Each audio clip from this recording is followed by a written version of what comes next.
જો તમે રેડી પોઝિશનમાં 3 BHK 195 વારનું સરગાસણ ગાંધીનગર SG હાઈવેના નજીક તમે શોધી રહ્યા હોય તો આ તમારા માટે પરફેક્ટ ડેસ્ટિનેશન છે. હવે તમારે ક્યાંય જવાની જરૂર નથી. મારી પાછળ તમે જોઈ શકો છો ગાંધીનગર સરગાસણનો SG હાઈવેથી સારા લોકેશન ઉપર આવેલો આ પ્રોજેક્ટ છે. તમે એલિવેશન તમે જોઈ શકો છો. હું આજે સવારના પરમાં અહીંયા ગાર્ડન લેન્ડસ્કેપિંગની આજે ટૂર કરાવવા આવ્યો છું. તમે જોઈ શકો છો કેટલો વિશાળ લેન્ડસ્કેપિંગ આપેલો છે. એની બાજુમાં તમને બાળકોને ગમે એવું ચિલ્ડ્રન પ્લે એરિયા આપેલું છે.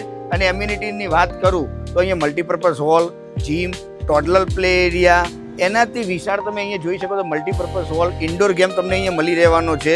અને આજે હું તમને સેમ્પલ હાઉસના તમે આ વિડીયો જોઈ શકો છો કેટલું સુંદર મજાનું સેમ્પલ હાઉસ ડિઝાઇન કર્યું છે. સેમ્પલ હાઉસ ઓલરેડી વેચાઈ ગયું છે તો એની ઇન્ક્વાયરી કરતા નહીં, એના સિવાય લિમિટેડ યુનિટ અહીંયા તમને મળી રહેવાના છે. અને આ પ્રોજેક્ટના અંદર વિશેષતા શું છે ખબર છે? આ પ્રોજેક્ટના ગાર્ડનની બાજુમાં જ ગવર્મેન્ટનો ગુડાનો ગાર્ડન આટલી મોટી સાઇઝનો વિશાળ ગવર્મેન્ટે ડેવલપ કર્યો છે. તો લાઈફ ટાઈમ તમને ઓપન અહીંયાથી મળી રહેવાનું છે. તો ગાંધીનગર સરગાસણમાં સપનાનું ઘર લેવા માગતા હોય 195 વારનું તો નીચે આપેલા નંબર ઉપર આજે ડેવલપરને સંપર્ક કરો. જય શ્રી રામ, હર હર મહાદેવ.